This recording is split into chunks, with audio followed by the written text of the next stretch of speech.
Koy,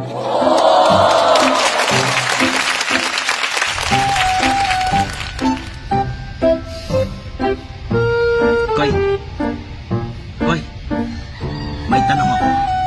Ha? Baka naman puro kalokohan na naman yung tanong mo. Baliw ka eh.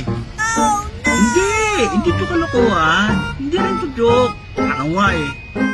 Tagal ko nang iniisip eh.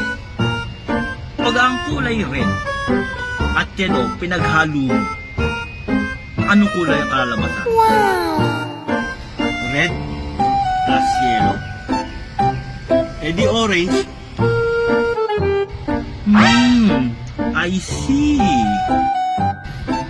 Eh, pag kulay yellow naman, tsaka blue, anong kalalabasan?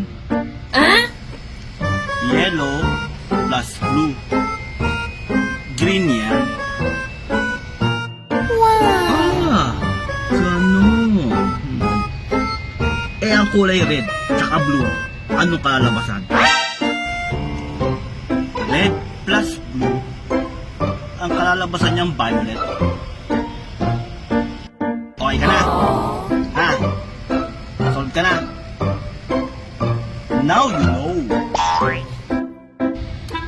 know. Now you know. Utot mo kulay blue.